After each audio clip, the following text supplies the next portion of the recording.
हाय, मैं अंशु है। आज हम बात करेंगे जीएसटी और नए एनुअल रिटर्न की। जैसा आप सबको पता है 6 मार्च 2019 पोर्टल पे अब हमारी जीएसटी और नई अवेलेबल है। जीएसटी और नई जिसका हमें इतने दिन से वेट था, ये फाइनली गवर्नमेंट ने पोर्टल पे डाल दिया है।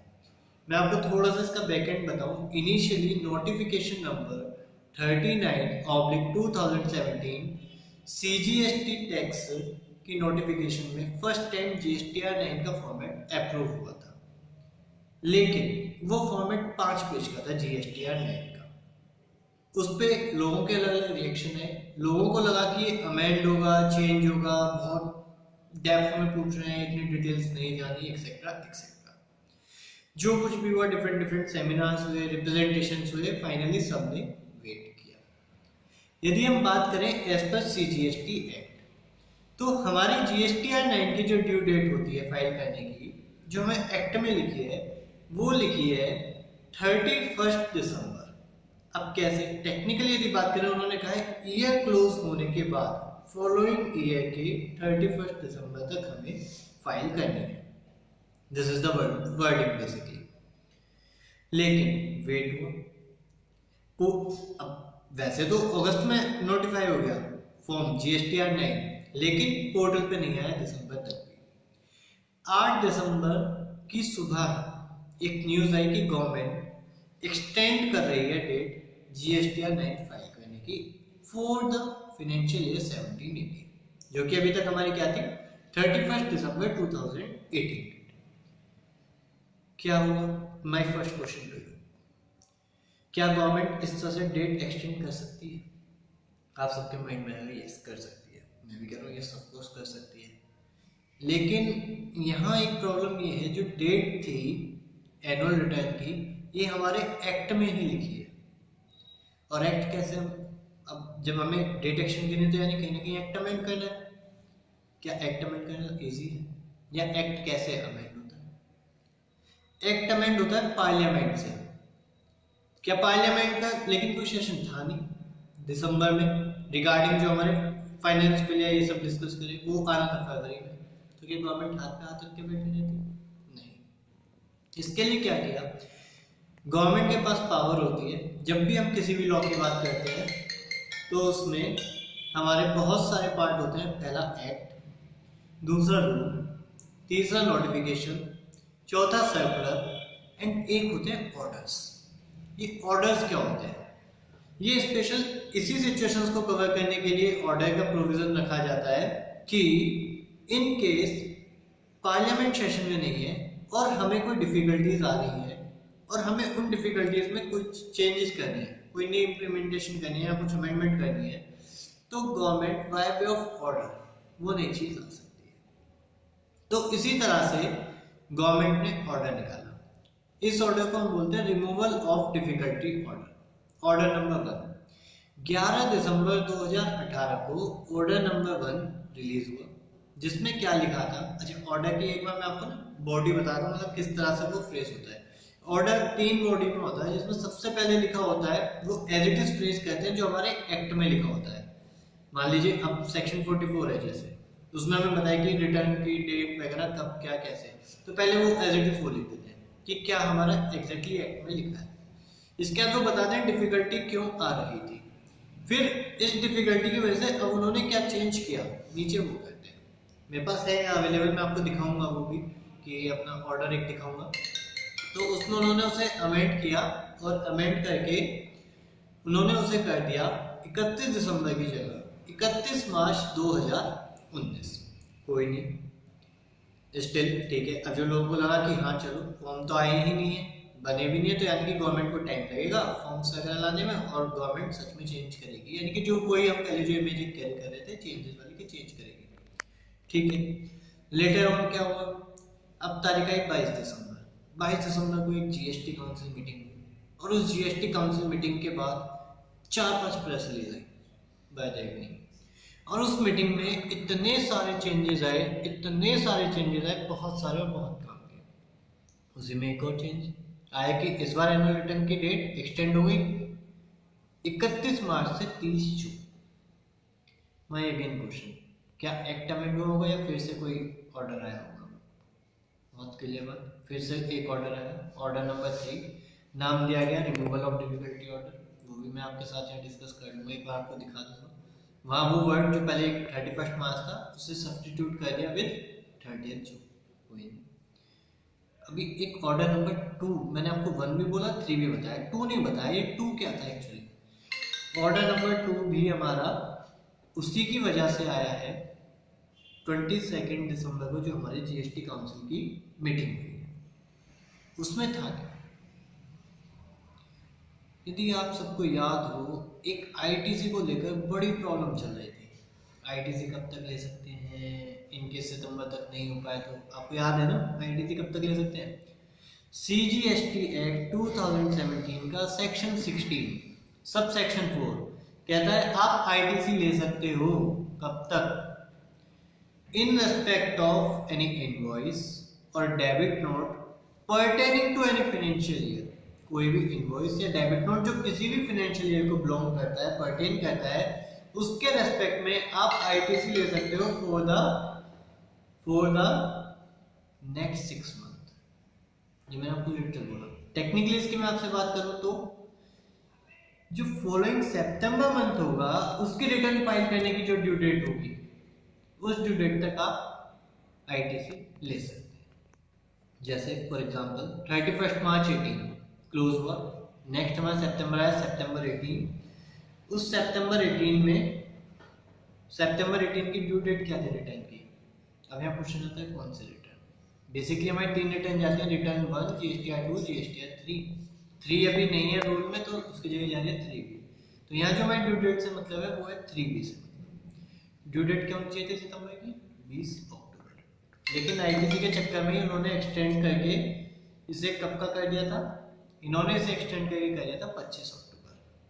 कोई इशू नहीं, यानी 25 अक्टूबर तक हम लॉ के हिसाब से आईटीसी ले सकते थे। अच्छा ये डेट कहाँ लिखी है? सितंबर वर्ड कहाँ लिखा है? सितंबर मंथ फिर से कहाँ लिखा है? एक्ट में। क्या अमेंड करने के लिए फिर एक्ट में चाहिए। अब किसी ने नहीं किया तो क्या करना है? 22 दिसंबर को जो जीएसटी काउंसिल की मीटिंग हुई, उस मीटिंग में डिस्कस किया गया और ये डिसीजन लिया गया कि आप ITC in relation to invoices और debit notes pertaining to financial year 17-18 ले सकते हो even after due date of return filing for the month of September 18। यानी क्या था? सितंबर 2018 की जीएसटीआर 3B फाइल करने की जो ड्यू डेट थी, उसके बाद भी आप आईटीसी ले सकते हो फॉर द इनवॉइसेस और debit note which pertain to financial year 17-18। But कब तक? केवल मार्च 19 की जो रिटर्न फाइल करने की ड्यू डेट होगी तब तक, यानी कि कब तक? 20 अप्रैल 2019 तक। अब लेकिन यहाँ पे इन्होंने एक बहुत, ये भी कैसे लाए? अब एक्ट तो अमेंड हो नहीं सकता था, इसके लिए वो क्या लाए? Removal of difficulty order number 2। इस ऑर्डर में एक पॉइंट होता, वो मैं आपके साथ डिस्कस करता हूँ, फिर मैं आपको वर्डिंग्स मैच कराऊंगा एक बार। इस ऑर्डर में क्या था? एक हमारा सेक्शन 37 सबसेक्शन 3 है जो हमसे कहता है इन respect of any outward supply. आपको सब्सिक्वेंट पीरियड में पता चला आपने कुछ ओमिट कर दिया या कुछ एरर हो गया, तो आप क्या कर सकते हो? उसे अमेंड करना होगा आपको बाय वे ऑफ अमेंडमेंट। वो भी आप कब तक कर सकते थे? सितंबर तक कर सकते थे, लेकिन इन्होंने उसकी ड्यू डेट को इंक्रीज किया। उसकी क्या ड्यू डेट की इन्होंने? उसको भी इन्होंने बोला मार्च 2019 की रिटर्न तक आप उसे मॉडिफाई कर सकते हो in case of any omission या in case of any error if you found in relation to outward supply for the financial year 17-18। अब ये भी कैसे इन्हें इससे क्यों करना पड़ा? क्योंकि इसके भी जो सितंबर वर्ड है वो कहाँ लिखा है? सेक्शन 37 सबसेक्शन 3 में। तो वो उसको भी फिर एक्ट अमेंड की बात नहीं कर सकते थे, तो किससे किया इन्होंने? इसको भी अमेंड किया इन्होंने बाय ऑर्डर, जिसको हम क्या बोलेंगे? Removal of difficulty order. जब मैं आईटीसी की बात कर रहा था, आप मुझे एक बात बताएं, आईटीसी अवेल करने के लिए जब सामने I am receiver, you are being a supplier, now you are supplying something to me, any goods और सर्विसेज, और मुझे उसका आईटीसी लेना है, तो क्या मेरे टूए में को रिफ्लेक्ट होना मैंडेटरी है? नहीं। ये बात हमारे माननीय फाइनेंस मिनिस्टर जेटली जी ने भी कहा कि to it's just a facilitation to, तो मैं भी यही मानूंगा, ठीक है हमारे लिए ये मैंडेटरी नहीं है। लेकिन अब यहाँ लॉ हमारा दो डिफरेंट पार्ट में हो गया है। 25 अक्टूबर तक हमारा आईटीसी 2A पे आई मैंडेटरी नहीं था, लेकिन जो ये ऑर्डर नंबर 2 आया है इसमें इन्होंने कहा आप 25 अक्टूबर के बाद 20 अप्रैल तक ले लो, बट कंडीशन वो आपके 2A पर रिफ्लेक्ट होना चाहिए बिफोर द ड्यू डेट। कौन सी ड्यू डेट? मार्च 19 की जो रिटर्न फाइलिंग की डेट है उससे पहले। यानी कि 25 अक्टूबर से पहले का आपका आईटीसी है तो आपका 2A पे नहीं आ रहा, कोई बात नहीं, वैलिड है, आपने लिया, कोई इशू नहीं। 25 अक्टूबर के बाद आप कोई आईटीसी ले रहे हो पर्टेनिंग टू फाइनेंशियल ईयर 17-18, तो वो आपका 2A पे आना मैंडेटरी है। एक और चीज, अब ये ऑर्डर आ गए तो क्या परमानेंट आ गए? नहीं, ये जो ऑर्डर आते हैं एक रेस्ट्रिक्टेड पीरियड के लिए आते हैं। ये केवल जो हमारा फाइनेंशियल ईयर 17-18 गया है केवल इसके लिए ये ऑर्डर्स आए हैं, ये मेरे आगे तक के लिए लॉ नहीं बन गए हैं। ठीक है, अब मैं आपको एक बार लैंग्वेज दिखाता हूँ इन ऑर्डर्स की, आप देखिए, मेरे पास यहाँ पे अवेलेबल है। पहले मैं आपके साथ ऑर्डर नंबर 3 डिस्कस करता हूँ जो इजी है, फिर मैं आपके साथ ऑर्डर नंबर 2 डिस्कस करता हूँ।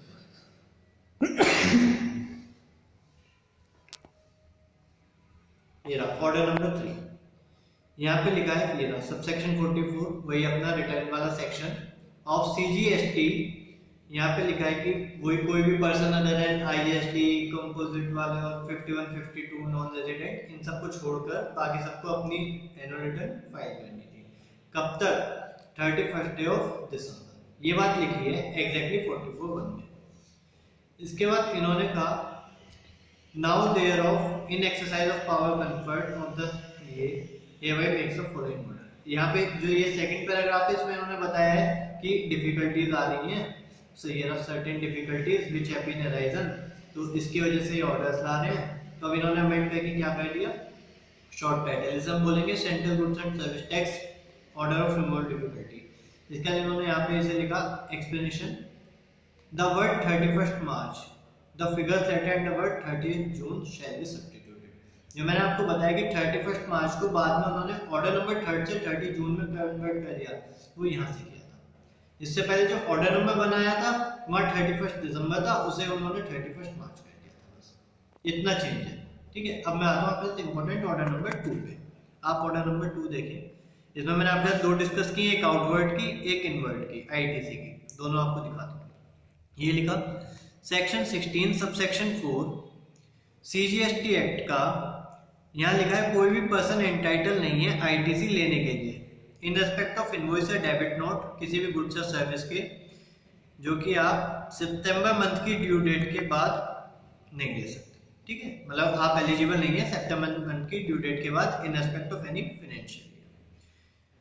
नाउ सेकंड क्या लिखा है, any registered person who has furnished details under this 37 subsection 3 बता रहे हैं क्या लिखा है। ऑर्डर में क्या होता है, पहले क्या एक्चुअली लिखा है वो बताते हैं। वो any registered person who has furnished the detail under subsection 1 and which have remained unmatched under 42, 43 shall upon discovery of any error या ओमिशन रेक्टिफाई करेगा उस एरर या ओमिशन को उस मैनर में जैसे बताएंगे और साथ में पे करेगा टैक्स, इंटरेस्ट, टैक्स एक्स्ट्रा। लेकिन कब तक? In return to be furnished for such provided that no rectification of error or omission in respect of detail furnished under subsection 1 shall be allowed। यानी कि जो रेक्टिफिकेशन करनी है आपको अलाउ नहीं होगी। कब? After furnishing of the return under section 39 for the month of September. यानी कि क्या हो गया, अगेन सितंबर मंथ की जो 3B है उसकी जो ड्यू डेट होगी, यानी कि 25 अक्टूबर हमारे केस में, उसके बाद आप अपनी आउटवर्ड भी रिवाइज नहीं कर सकते थे as per act. This is what was the actual.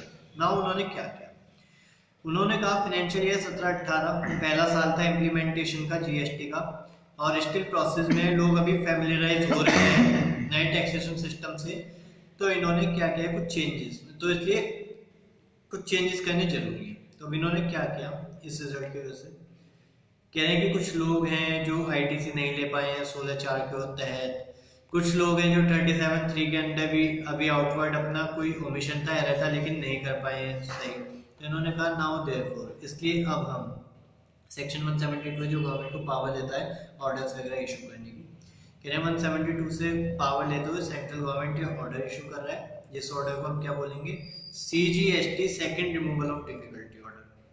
इसमें क्या लिखा, in subsection 4 section 16 of said act following proviso inserted, namely एक प्रोविजो इंसर्ट किया जिसमें कहा provided that registered person entitled होगा आईटीसी लेने के लिए after due date of furnishing return under 39 for month of September, यानी वही सितंबर की जो ड्यू डेट थी उसके बाद भी, यानी कि जो मैं आपसे करेक्शन बोला था 25 अक्टूबर के बाद भी, but till the date of furnishing of the return under the set section मतलब फिर 39 for the month of March 19, यानी कि ये डेट क्या होगी 20 अप्रैल, यानी 25 अक्टूबर के बाद भी आप ले सकते हो लेकिन 20 अप्रैल तक ले सकते हो in respect of any invoice और debit note for the supply of goods और सर्विस एज द केस में भी which will pertain to financial year 17-18।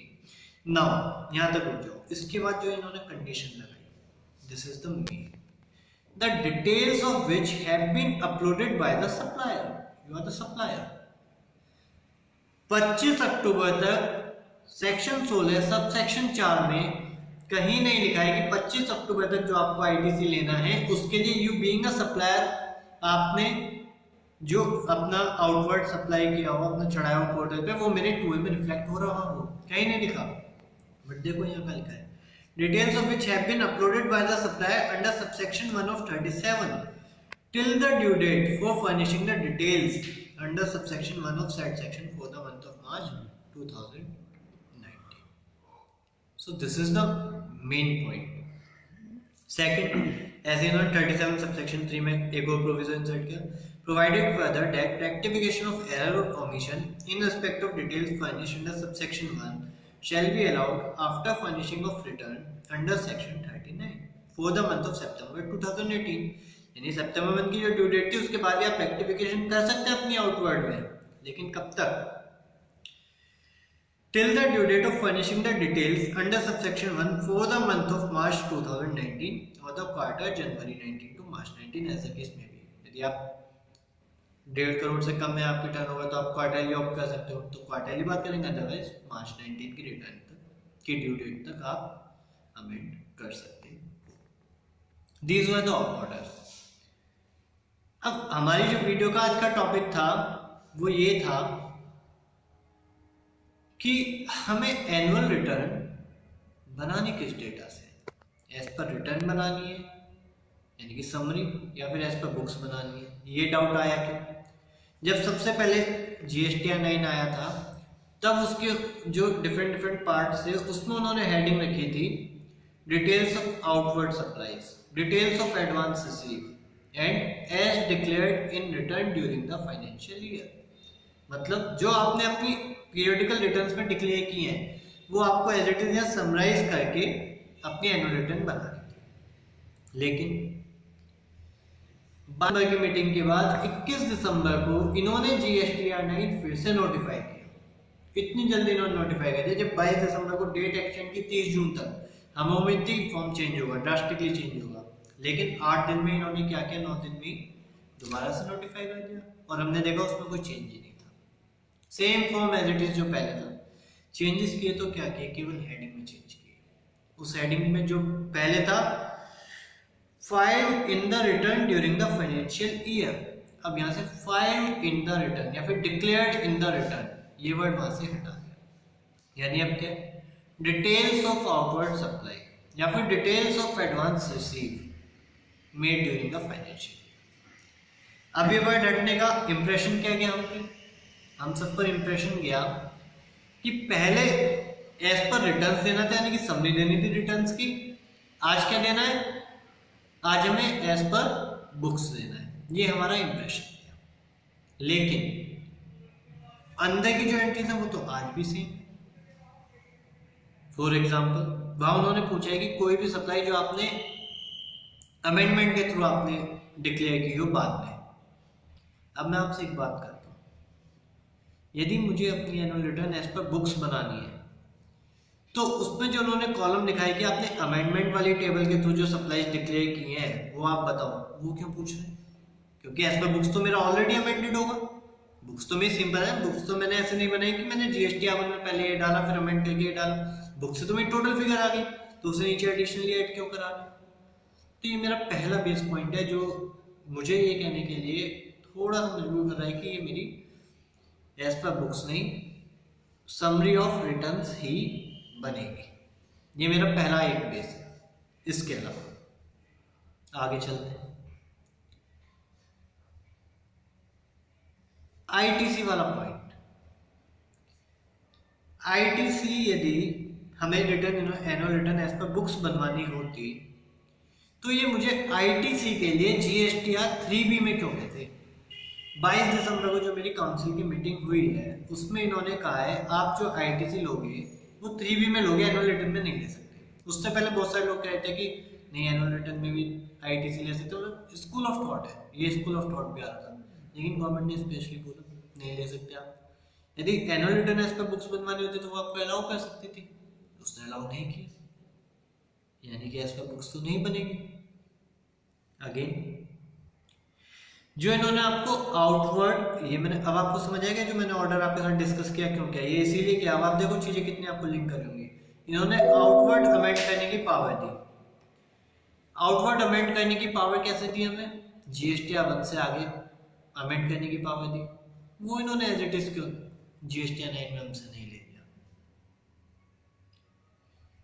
तो नटशेल जो समझ आ रहा है वो ये आ रहा है कि जीएसटीआर 3B भी आपने फाइल की है, जीएसटीआर 9 भी आपने फाइल की है, मतलब करेंगे नहीं तो जीएसटीआर 1 भी आपने फाइल की है।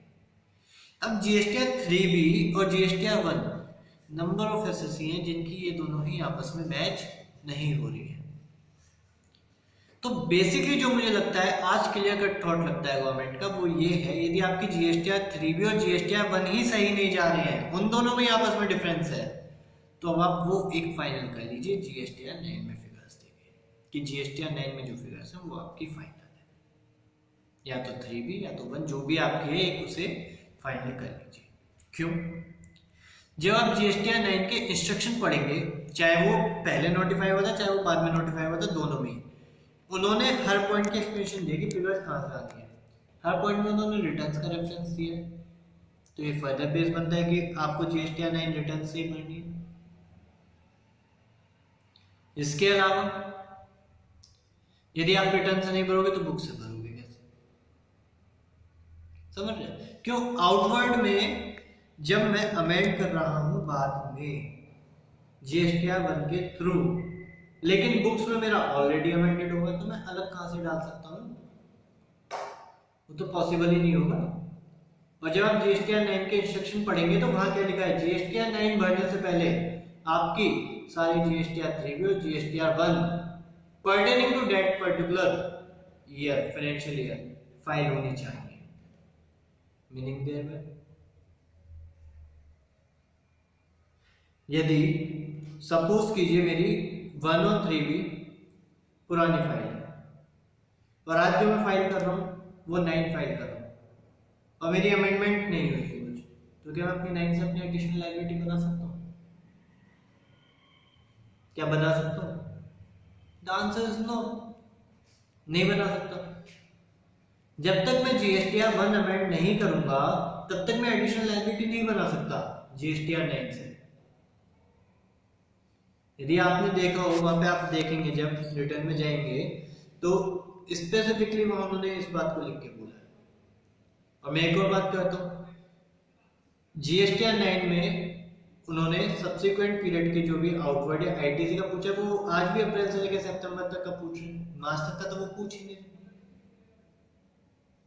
तो मेरा मानना तो सिंपल सा ये है, एक बार मैं आपको क्रक्स में बता देता हूँ यदि हम आईटीसी वाले पार्ट पे जाएं तो इन केस ऑफ आईटीसी यदि आपकी 25 अक्टूबर तक की आईटीसी है तो फिर तो कोई इश्यू ही नहीं, मतलब कोई भी इनवॉइसेज है डेबिट नोट जो पर्टेन करते हैं 17-18, बट आपने उनका आईटीसी या तो 17-18 में ले लिया था या फिर सितंबर की ड्यू डेट तक लिया था, कोई इशू नहीं, आपका 9 में आ जाएगा, या तो नॉर्मल आईटीसी में या तो फिर नीचे जो कॉलम दिए हुए हैं 10, 11, 12, 13, 14 वहाँ पे जो उन्होंने एक आईटीसी वाला दिया कि प्रीवियस ईयर का कौन सा आईटीसी जो आपने अब लिया है अप्रैल से सितंबर में, वहाँ आ जाएगा।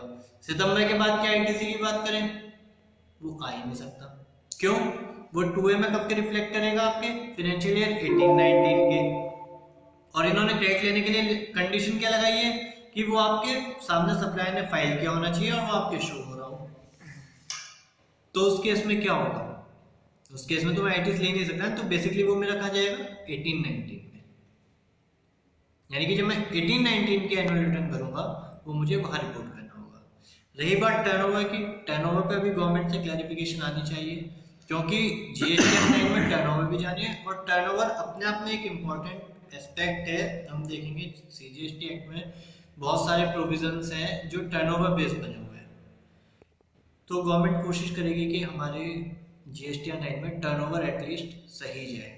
तो यहाँ दो केस हो सकते हैं, सपोज कीजिए आपकी कोई जीएसटीआर 3 भी सही गई हुई थी लेकिन जीएसटीआर 1 में डेटा नहीं गया हुआ था, तो अब by way of order to आपको समाधान मिल गया, मार्च 19 की रिटर्न की ड्यू डेट तक आप अपनी जीएसटीआर 1 सही कर लो और अपनी जीएसटीआर 9 वाले में करेक्ट टर्नओवर दिखाओ। दूसरा केस हो सकता है आपकी जीएसटीआर 1 तो पहले सही गई हुई हो लेकिन जीएसटीआर 3 भी में आपने टैक्स पे ना किया हो, अगेन आप अपनी अब जीएसटीआर 9 में टर्नओवर करेक्ट दिखाओ, और यदि कोई आपका टैक्स लायबिलिटी रह रही है तो वो DRC 03 जो नया फॉर्म है पेमेंट का उसके थ्रू पेमेंट करके और अपनी जीएसटीआर 9 में करेक्ट टर्नओवर शो करो। यानी क्रक्स में टर्नओवर कोशिश करो एज मच एज जो करेक्ट हो वो आप शो करो, बट सब्जेक्ट टू कंडीशन कि आपके 3B और 1 में वो रिपोर्टेड है।